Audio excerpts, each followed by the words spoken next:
Assalamualaikum warahmatullahi wabarakatuh. Halo anak-anak, selamat pagi. Kembali lagi bersama Ibu Dian Sartika.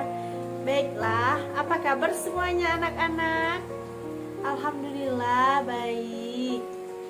Baiklah, sebelum kita memulai pelajaran, marilah kita bersama-sama membaca doa terlebih dahulu. Membaca doa dimulai. Doa selesai. Baiklah anak-anak, sebelum Ibu menjelaskan tentang materi hari ini, Ibu ingin mengabsen terlebih dahulu ya. Di kelas ini apakah ada yang tidak masuk? Oh, masuk semua. Alhamdulillah. Baiklah, pertama-tama di sini Ibu ingin membahas materi tentang sumber daya alam dan teknologi.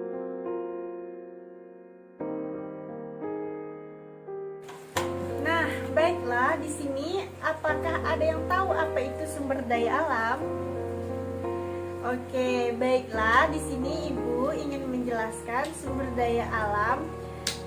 Jadi sumber daya alam ini memiliki pengertian. Yang pertama yaitu sumber daya alam adalah semua yang terdapat di alam atau kekayaan alam yang dapat dimanfaatkan oleh manusia untuk mencukupi segala kebutuhan hidupnya. Sumber daya alam ini terbagi menjadi dua, yaitu sumber daya alam hayati dan sumber daya alam non-hayati.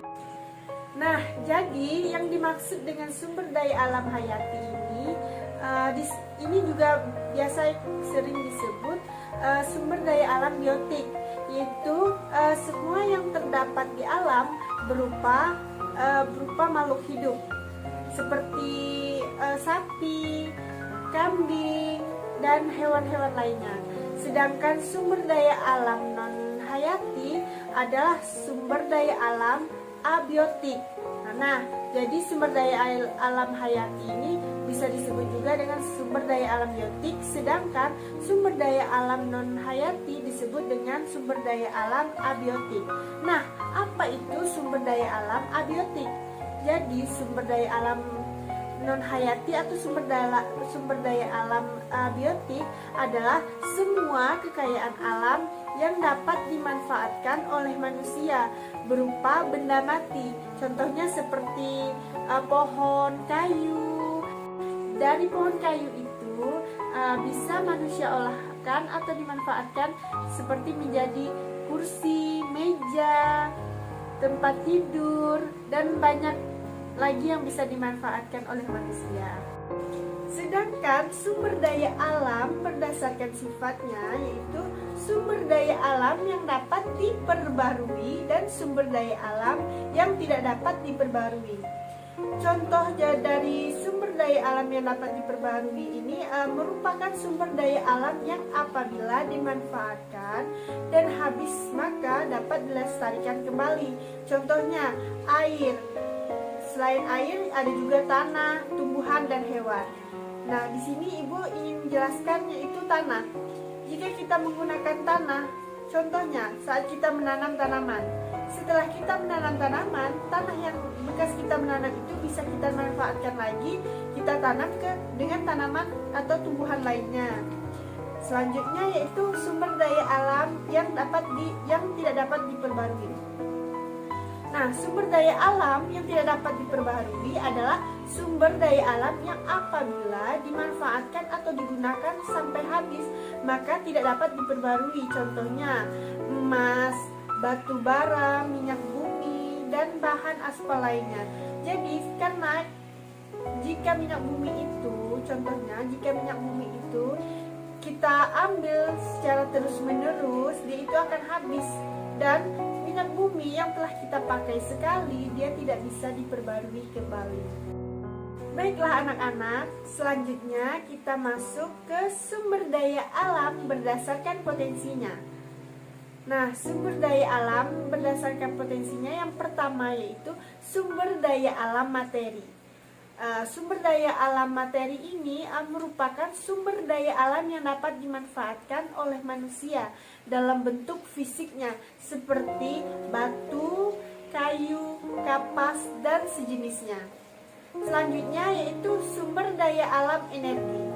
Nah, jadi sumber daya alam energi ini merupakan sesuatu yang berasal dari alam yang dimanfaatkan dari segi energi yang dihasilkan seperti matahari, kincir angin, minyak bumi, dan lain sebagainya. Jadi kita masuk ke yang C. Yang C ini yaitu sumber daya alam ruang. Jadi sumber daya alam ruang ini sumber daya alam yang berupa ruang atau tempat hidup. Contohnya adalah hamparan tanah atau daratan dan ruang angkasa. Yang ketiga yaitu sumber daya alam berdasarkan nilai kegunaan atau ekonomis. Jadi berdasarkan nilai kegunaan atau ekonomisnya ada 3. Yang pertama yaitu sumber daya alam ekonomis tinggi, sumber daya alam ekonomis rendah, dan sumber daya alam non-ekonomis.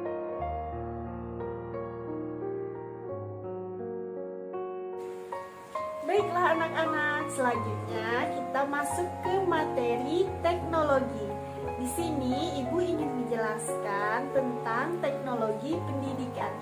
Nah, teknologi pendidikan sebagai cara-cara yang sistematis dan sistematik dalam memecahkan masalah pembelajaran secara efektif dan efisien.